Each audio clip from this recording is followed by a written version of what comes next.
കേരളത്തിലുള്ളവർ മിക്കവരും എല്ലാവരും പഠിപ്പിക്കുന്നത് ഇങ്ങനെ 1 ഈ ലെഫ്റ്റ് പഞ്ചിന് 1 റൈറ്റ് പഞ്ച് 2 പിന്നെ ഹുക്ക് അപ്പർ കട്ട് ഈ 4 പഞ്ചസ് നമുക്ക് ഉള്ളത്.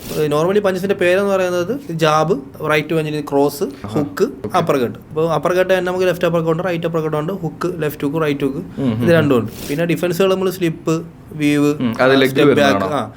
സ്ലിപ്പ് എന്ന് പറയുമ്പോൾ നമ്മൾ പഞ്ച് സ്ട്രൈറ്റ് വരുന്ന പഞ്ച് നമ്മൾ സ്ലിപ്പ് എന്ന് പറയുന്നത്. അല്ല നമ്മൾ ഇപ്പം പഞ്ച് വീവ്, ഹുക്ക് പഞ്ചസ് ഒക്കെ ഇല്ലേ, ഹുക്ക് വരുന്ന പഞ്ചസ് ഇല്ലേ, അടി കൂടെ ഇങ്ങനെ വീവ് ചെയ്ത് വിടും, അത് വീവ് എന്ന് പറയുന്നത്. പിന്നെ അതുകൂടാതെ നമ്മൾ സ്റ്റെപ്പ് ബാക്ക് ചെയ്യും. പഞ്ച് വരുന്ന ഒരു പഞ്ച് അവൻ കയറി അറ്റാക്ക് ചെയ്യുമ്പോൾ നമ്മൾ ഒരു സ്റ്റെപ്പ് വെച്ച് ബാക്കോട്ട് മാറും. സ്റ്റെപ്പ് ബാക്ക് നിന്നോണ്ട് തന്നെ ബാക്ക് ചെയ്യും, സേവ് ബാക്ക് ചെയ്യും.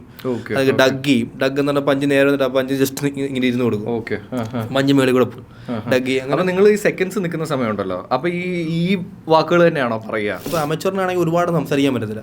അപ്പൊ ഡിസ്റ്റർബ് കളിക്കുന്ന പ്ലെയറിനെ ഡിസ്റ്റർബ് ചെയ്ത് നമ്മൾ റൂളിനകത്ത് ഒരുപാട് സംസാരിക്കാൻ ഡിസ്റ്റർബ് ചെയ്യരുത്. അപ്പൊ നമ്മളത് ഇടയ്ക്കിടയ്ക്ക് പറഞ്ഞു കൊടുക്കത്തുള്ളൂ. അപ്പൊ അത് കാരണം എന്തെങ്കിലും പ്രശ്നമുണ്ടോ?